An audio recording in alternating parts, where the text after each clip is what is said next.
نحمده ونصلي على رسوله الكريم اما بعد. د روژې د ځانګړي خپرونې مینوالو په دې هیله چې جوړ او روغ به یې. دا دی زه محسن احسان یو ځل بیا روژه په اسلام او ساینس کې خپرونې له لارې ستاسو په درانه چوپړ کې حاضر سوی یم په دې هیله چې جوړ او روغ به یاست. روژه او نوي ساینسي څیړنې. حضرت ابو هریره رضی الله عنه وایي چې نبی کریم صلی الله علیه وسلم وفرمیل چې روژه روغتیا ده او د روژې له کبله د انسان باطني او ظاهري مضرات ټوله ختمیږي چې له همدې کبله د روژې په نیولو سره ظاهري او باطني خوښي ولاسته راځي او همدارنګه د دې حدیث مبارکه څخه دا په لاس راځي چې روژه نیول لومړی ظاهري شفا ده او دوهم باطني روغتیا هم ده او د دې ټولو ناخوالو او ناروغیو لپاره یوه بې جوړې کیمیا ده چې د روژې په دې ګټو باندې د نړۍ ټول ساینسپوهان په یوه خوله اعتراف کوي. د اکسفورډ پوهنتون یو وتلی پروفیسر پالډ وایي زه په خپلو څیړنو او تجربو کې بوخت وم چې کله د روژې میاشت راغله ما د روژې نیول پیل کړه. ډېر خوښ وم. د یو څو ورځو روژو نیولو وروسته مې زیاتې لوږې احساس کاوه او و دې روژې ته مې دوام ورکړ. ډېر خوښ او خوشحاله سوم. دا ځکه چې ما کیسټرایز ناروغي درلوده. کیسټرایز د معدې د مخاط التهاب ته وایي. خو د روژې په نیولو سره مې دا ټول کړاوونه له منځه ولاړل او د دې ټولو ناخوالو څخه خلاص وم. اسلام واقعا یو حقیقي واقعي او الهي دین دی او خپلو پیروانو ته یې داسې فارموله روژه نیول راوړې ده چې د دې څخه بل لوی نعمت توقع نسي کېدلی. د کیمبریج د پوهنتون یو وتلی پروفیسر ډاکټر لوتر فارماکولوجیسټ دی وایي د یوه روژه نیونکي د معدې رطوبات مې معاینه کړل چې زه و دې پایلو ته ورسېدم چې د روژهدار په نس کې هیڅ داسې مواد نه وه چې ناروغي ورباندې اغیزه وکړي او یا د میکروبونو ځاله سي او یا ناروغي قبوله کړي چې زه په یقین سره دا درته ویلی سم چې روژه د معدې د ټولو ناخوالو یوازنۍ ښه او غوره درملنه ده. د دې څخه علاوه روژه د ټول بدن د روغتیا ضمانت کوي. د هایلینډ یو پادري عیسائی مذهبي مشر الف ګالیجي وایي ما د روښانو شپو ایام البیض 12 14 14 15 روژې د اسلامي اصولو مطابق نیولې چې ډېر ژر مې بدني آرامي احساس کړه. زما د دې تجربې څخه وروسته ما په مسلسل ډول سره د شکرې د زړه او معدې و ناروغانو ته د یوې میاشت د روژې نیولو توصیه وکړل چې دا پایلې په لاس راغلې. اول د شوګر شکرې د ناروغانو حالت ښکلی او شکره یې پوره کنټرول سوه. دویم د زړه د ناروغانو وضع ډیره ښه او تنفسي ستونزې یې حل سوې. دریم د معدې ناروغان 100% کې درست او ښه سول. سنت نبی صلی الله علیه وسلم او جدید ساینس به حواله همپري کې تجربات. د تهران د پوهنتون جامعه طیبه څیړنه او روژه. ډاکټر اف عزیز د یوې ډلې ډاکټرانو سره پر روژه باندې تجربې وکړې او هغه ځوانانو چې پوره یوه میاشت یې روژې نیولې وې دا نتیجه په لاس راغلل. لومړی کله چې دې ځوانانو روژې ونیولې نو د 29 ورځو څخه وروسته یې وزن پوره کم سو. دویم په لومړیو 10 ورځو کې د وینې شکره بلډ شوګر کمه سوه چې په 15 ورځو کې یې ګلوګوز اضافه سوی و. سروم بیلیروبین د صفرا هغه رڼه مایع برخه ده چې په غلظت او زیاتوالي سره زړی پیدا کیږي. د روژې په برکت سره دا سروم بیلیروبین په لومړیو ورځو کې 0.65 څخه 0.7 ته لوړ شو او د روژې د میاشتې په اخیره کې د 0.4 څخه 0.1 ته راکښته شو. څلورم په کیلسوم فاسفورس پروتینیو البیمونو او نورو هارمونونو کې هیڅ تبدیل نه و راغلی. پنځم د یوې میاشتې روژې څخه وروسته د نر په تولیدونکي ماده کې هیڅ تغییر او تبدیل نه تر سترګو کېدی او پر خپل حالت و. د دې پوهنتون پایلو داسې جوته کړل چې روژه پر بدن باندې هیڅ بدې اغیزې نه لري او برعکس د انسان پر وزن او غوړ باندې ژورې اغیزې لري او پاتې دې نه وي چې روژه یعنی د مزمنو او اوږدمهاله ناروغیو لپاره پوره درملنه ده. د روژې پر طبي ګټو باندې نړیوال کنفرانسونه د ساینس د پرمختګ په مرحلو کې په مختلفو وختونو کې مختلفو ساینسپوهانو او ډاکټرانو مختلفې څېړنې کړي دي، لکه په 1996 میلادي کال کې چې په مراکو کې یو نړیوال کنفرانس د روژې طبي ګټې تر سرلیک لاندې د کینګ حسن فاونډیشن له لوري دایر شوی و چې په دې کنفرانس کې 50 مقالې د روژې پر طبي ګټو باندې ولوستل شوې چې ځینې یې د یادونې وړ دي، لکه د اردني ډاکټر سلیمان مقاله، د ایرانی ډاکټر عزیزی مقاله او د امریکایي ډاکټر نعمانی مقاله او داسې نور. مسلمان او غیر مسلمان ساینسپوهانو پکې ګډون درلودی. تر اوسه په لسګونه نړیوال کنفرانسونه د روژې د طبي ګټو د معلوماتو لپاره دایر شوي دي چې موږ دلته یوازې د مراکو کنفرانس د مقالو غوړچان په لنډ ډول سره درته وړاندې کوو. د کنفرانس پایلې په لاندې ډول سره دي. دوی په عمومي ډول سره پر دې باندې رڼا واچوله چې روژه د وینې ګلوکوز او فشار کنټرولوي، وزن کموي او دا یې هم مثبته کړه چې روژه هیڅ بد عواقب د انسان د جسم خوراک عواقب نه لري، او دا یې هم ثابته کړه چې روژه هیڅ بد عواقب نه لري. د انسان جسم خوراک ته اړتیا لري تر څو انرژي تولید او کاربوهایدرتونه وسوځي چې هغه عبارت له شکرې څخه دی، او هغه کاربوهایدرتونه چې ونه سوځل سي هغه په عضلاتو کې د وازګو په نسخو کې ذخیره کیږي او په آینده کې په ځیګر، ینه کې ګلایکوجن، انسولین، د پانقراز یو هارمون د وینې شکره کښته او راګرځوي چې دا د انرژي بل ډول ذخیره ده. په دې کې ګلایکوجن اغیزمن دی چې کله یو څوک روژه ونیسي د وینې ګلوکوز یې له اندوسلینو سره کښته کیږي او دا د دې باعث ګرځي چې د ځیګر ګلایکوجن په تقسیم شروع کوي. دا ځکه چې انرژي ته اړتیا ده او د وازدې نسجونه په ماتېدو پیل کوي تر څو انرژي تولید او د بدن انرژي پوره کړي، او دا هغه څه دي چې د انسان په بدن کې د وینې شکره او کلسترول کنټرولوي چې دا د روژې یو ځانګړی برکت او عظمت دی. د روژې بله ګټه دا ده چې وزن کموي. پروفیسر ایلن کارټ په دې اند و چې روژه انسان ته یو فیزیولوژیکي استراحت ورکوي، پر ټول بدن باندې مثبت اغیزې اچوي او په خاصه توګه د معدې او اعصابو لپاره ډیر ګټور ده. د ارواپوهنې علم په رڼا کې روژه د باطن د سکون ضمانت کوي او همدا وجه ده چې کله یو کس ډیر ناارامه وي ډاکټران ورته وایي چې روژه ونیسه، خو له نیکه مرغه چې دغه ګټه مسلمانانو ته د ډاکټر له مشورې پرته حاصلیږي. روژه د سر درد ختموي. هغه کسان چې دائمي د سر درد یا نیمسیری لري د روژې په نیولو سره د هغوی کلسترول کنټرولیږي چې دا مستقیما د سر درد په کنټرول کې مهم رول لري. روژه په عمومي ډول سره یوه درملنه او علاج دی. دا ځکه روژه په عمومي ډول سره وزن کموي، د هضمیې نظام آرام ساتي، شحمیات کموي، عصبي نظام ترمیموي، او بله غټه ګټه یې دا ده چې روحي درملنه هم ورسره بشپړیږي او همدارنګه د زړه حملې کموي، عصبي ټکان له منځه وړي، انسولین کنټرولوي. هغه څه چې زه یې در سره شریکوم هغه دا دی چې کله ما د لومړي ځل لپاره روژه ونیوله روحاً او جسماً دواړه داسې خوښ وم چې تاسو د هغې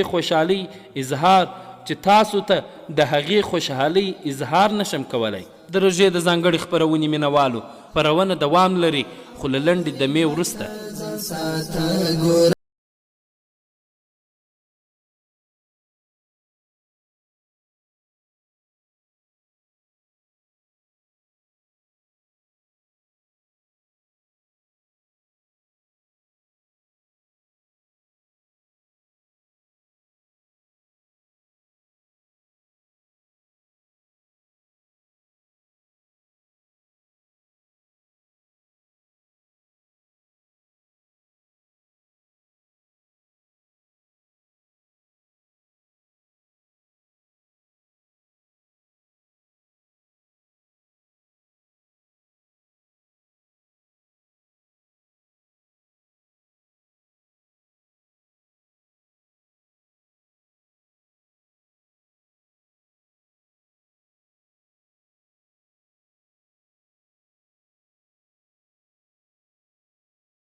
ستاسو د سوکاله ژوند بډایه ذخیره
دریم دا چې اوس سفرونه ډیر مشکلات نه لري، نو که امکان یې وو روژه دې په سفر کې ونیسي، که څه هم ورته جواز شته. فتاوای هندیه لومړی جلد 209 صفحه او همدارنګه در المختار مع رد المختار دریم جلد 361 صفحه.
ما دې پوښتنو ته ځوابونه راکړئ، ډېره مهرباني به مو وي.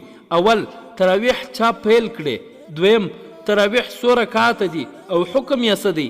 دریم د تراویح قضا شته که یا؟ څلورم آیا ښځې به هم تراویح کوي؟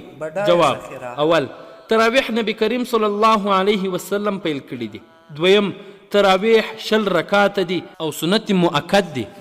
دریم د تراویح قضا نشته.